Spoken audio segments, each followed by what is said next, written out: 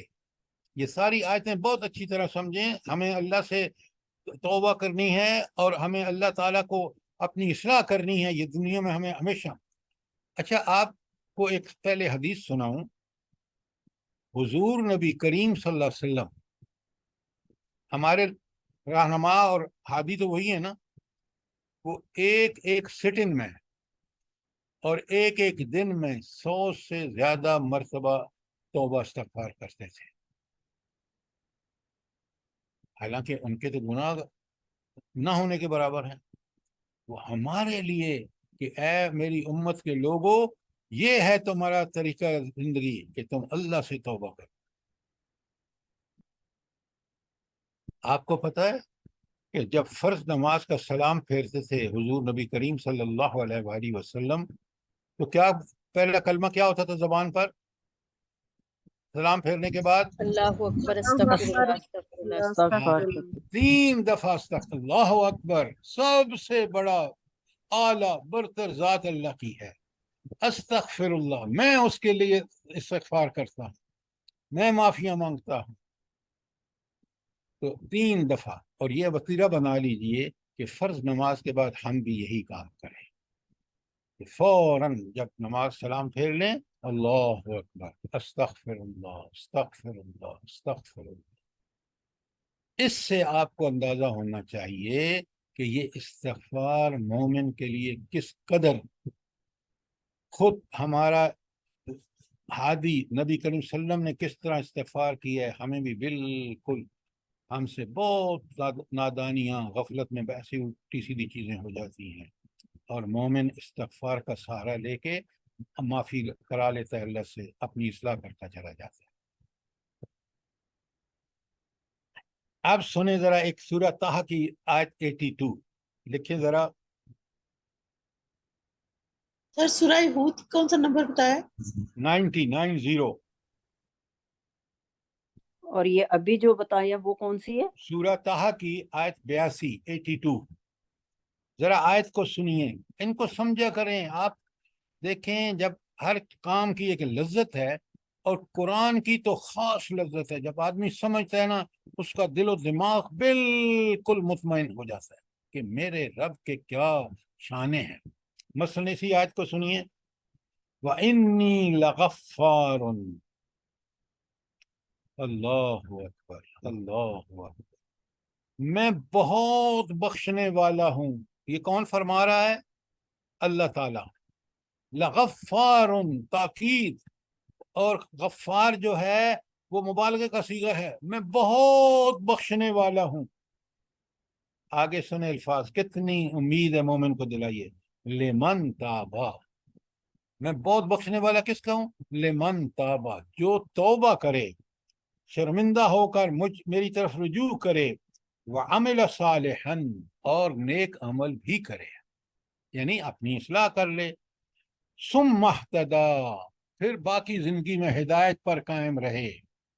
کیا بات ہے، اللہ کے رحم و کرم دیکھیں کہ 3 کام کرے۔ نمبر 1 توبہ کرے، توبہ کے بعد عمل صالح کرے، نمبر 3 ثم اہتدی، پھر باقی زندگی میں ہدایت پر قائم رہے۔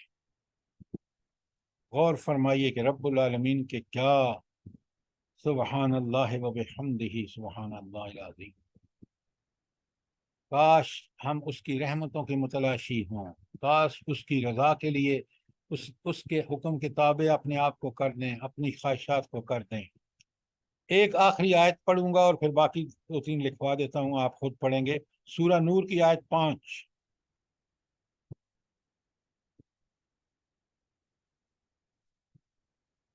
اللہ تعالیٰ فرماتے ہیں، إِلَّا الَّذِينَ تَابُوا مِن بَعْدِ ذَلِكَ، من بعد ذالک کا مطلب ہے کہ یہ جو کچھ ان سے گناہ ہوا ہے اس کے بعد جن لوگوں نے توبہ کر لی،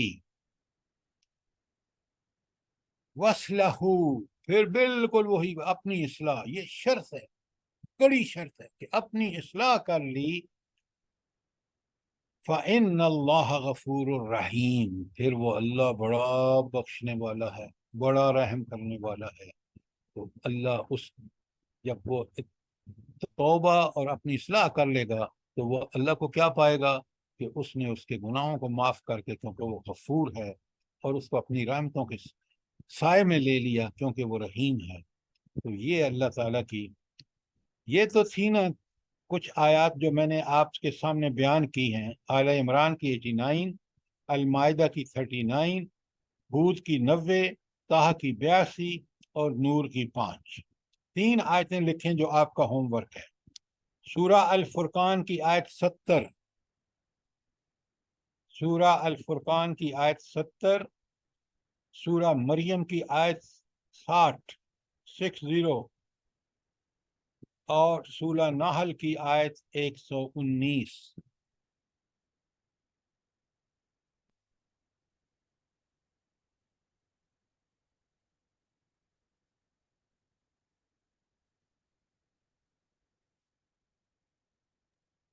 سر یہ سورہ تحریم کی بھی کوئی آیت ہے، اب ذہن میں نہیں آ رہی، لیکن ڈھیر ساری آیتیں ہیں، یہ تو میں نے چند آپ کو لکھوائی ہیں،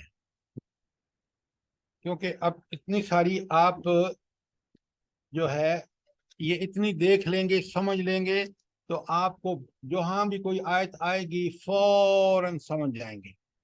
لیکن ایک مہربانی ضرور کریں کہ خود بھی ان چیزوں کا مطالعہ کریں درس کے فوراً بعد۔ یوں بھی وقت ملے، پورا دن آپ کے پاس ہوتا ہے، اگلی صبح کو ہم کرتے ہیں، لہٰذا اس کی خاص دیکھیں۔ قرآن سے جڑنے کا فائدہ یہ ہے کہ ہمیں اللہ تعالیٰ وہ اطمینان قلب، ہم پریشانیوں سے اللہ پہ چھوڑ دیتے ہیں، اپنی زندگی ٹھیک ٹھیک عمل کرتے ہیں، باقی اللہ پہ۔ اگر مشکل آتی ہے اللہ کی طرف سے آتی ہے، ہم صبر کر کے برداشت کرتے ہیں۔ تو زندگی آپ چاہتے ہیں نا آپ کی دنیاوی زندگی آسان ہو جائے، اللہ کے ٹھیک ٹھیک مطیع بن کر، اور توکل اللہ پہ کیجیے کہ جو کچھ ہو گیا، غلطی ہو گئی کسی وجہ سے، اس کی توبہ کر کے معافی مانگ لیں، تو آپ اللہ کی رحمتوں، اللہ کی بخششوں کے سائے میں ہوں گے، پھر مجھے کوئی پریشانی نہیں ہوتی۔ آپ یقین مانیں، ہم اس طرز عمل کو اپنا لیں۔ قرآن اسی لیے نازل ہوا ہے، یہ صرف پڑھ کے ثواب نہیں ملے گا۔ جب تک قرآن کہتا آمنوا وعملوا الصالحات کہ نیک عمل کریں، اپنی اصلاح کریں، قرآن کو سمجھیے۔ اللہ تعالیٰ نے جو بات ہم سے جس کا مطالبہ کیا ہے وہ عین فطرت کے مطابق ہے۔ یہ جو ہم نے سمجھ رکھا ہے کہ بس جی ہم تو توبہ کر لیتے ہیں اور برائی پھر وہیں کی وہیں رہتی ہے، کون سی توبہ کی ہے آپ نے؟ آپ نے تو اللہ تعالیٰ کے ساتھ دھوکہ کر رہے ہیں۔ قرآن آپ کتنی آیتیں آپ کے سامنے میں نے رکھی ہیں، ساری کی ساری آپ دیکھ رہے ہیں، اس کے بعد اصلاح کا ذکر موجود ہے صرف ان آیتوں میں، اور ڈھیر ساری آیتیں ہیں۔ دیکھیں مقصد یہ ہوتا ہے، اب آپ کہیں گے ہم نے تو یہ ایک آیت پڑھی ہے صرف سورہ الانعام کی، میں نے آپ کے سامنے اس وقت اسی ٹاپک پہ کوئی 10 سے زائد آیتیں بتائی ہیں آپ۔ اس کا مطلب ہے کہ ہم نے تو قرآن کے کئی مقامات پر جو ہاں یہ مضمون آیا ہے اس کو آج سمجھ لیا ہے۔ آپ ہمارا کام یہ ہے کہ ہم اس پر عمل کریں، اللہ نے تو بار بار اس کے حکم دیا ہے، اور اگر میں نے ان کو پڑھ کے سمجھا ہی نہیں اور اس کو اپنی زندگی میں نافذ نہیں کیا تو اللہ کی غفاریت میرے پاس میرے لیے کب ہوگی؟ اللہ کی الرحیم کب میرے لیے ہوگا؟ وہ تو شرط ہے، وہ شرط یہاں ہی بتائی گئی ہے۔ تو ہم کوشش کر رہے ہیں کہ قرآن کا مطالعہ قرآن ہی سے کیا جائے، سمجھ کے کیا جائے، اپنے عمل کو بھی درست کیا جائے، تاکہ ایمان مطلوب ہی اللہ تعالیٰ کو وہ ہے کہ جس ایمان کے سارے تقاضے پورے کرے۔ اچھا، اب یہ تو سب ہم نے پڑھا کہ توبہ جو ہے وہ کتنی زبردست چیز ہے۔ اچھا اب لکھیں توبہ کے فوائد، توبہ استغفار کے قرآن نے کیا فائدے بیان کیے ہیں، ذرا لکھیں جلدی سے۔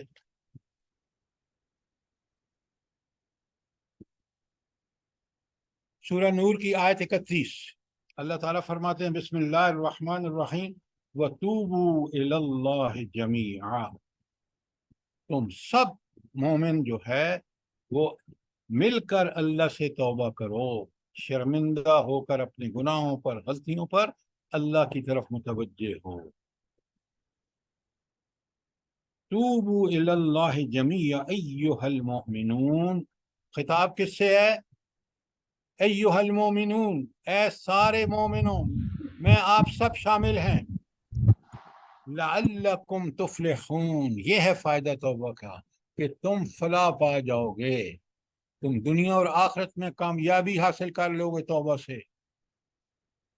آگے لکھیں سورہ مریم کی آیت 60، الا من تاب وآمن وعمل صالحا، یہ تو ہے نا سچی توبہ۔ آگے کیا فرمایا؟ فاولئک یدخلون الجنہ، یہ وہ لوگ ہوں گے جنت میں داخل ہوں گے۔ ولا یظلمون شیئا، ان کے ساتھ ذرا برابر ظلم نہیں کیا جائے گا، ہر نیکی کا ان کو بدلہ دیا جائے گا اور ہر چھوٹے سے چھوٹے جرم کی ان کو سزا دی جائے گی۔ یہ ہے ظلم، نہ ظلم کرنا۔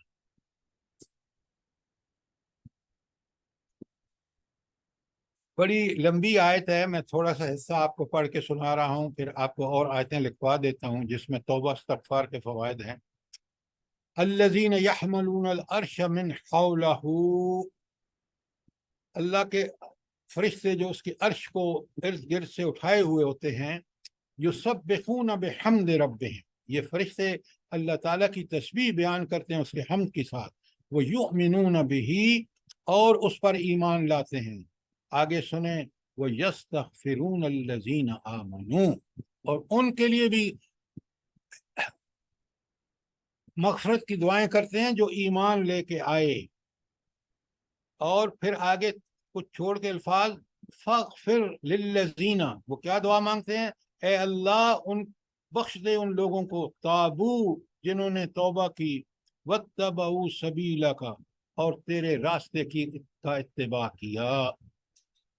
دیکھ رہے ہیں آپ؟ لکھیں یہ سورہ مومن کی آیت 7 تا 9 ہے جو میں نے آپ کے سامنے پڑھی ہے۔ سورہ ہود کی سورہ آیت نمبر 3 لکھیں۔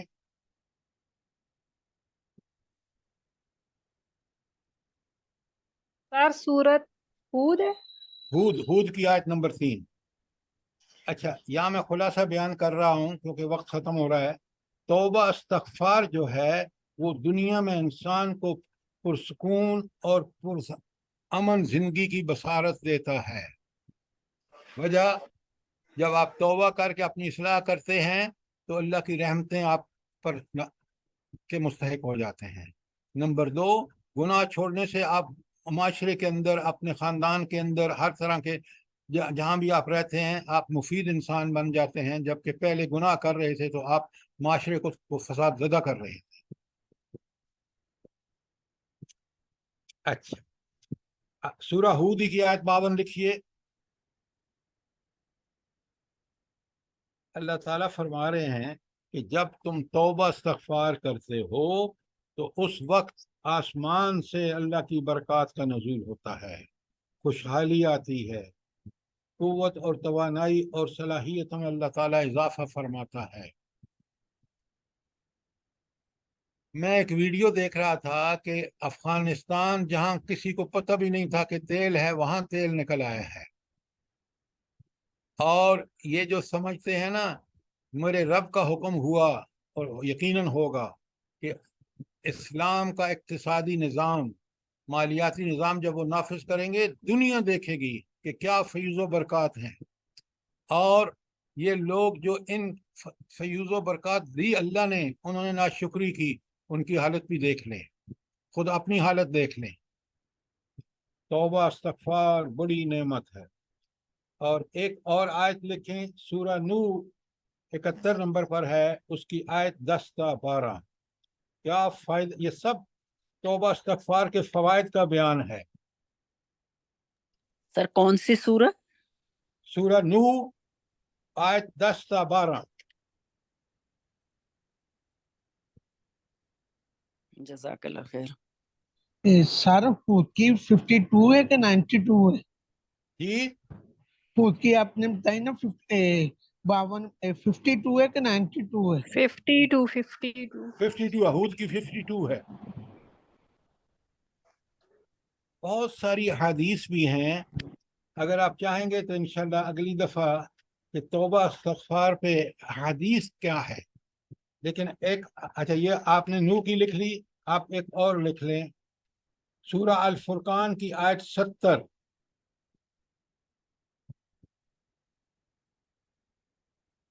اور ایک آخری آیت توبہ استغفار کے فائدے، سورہ انفال کی آیت 33، انفال آیت نمبر 33.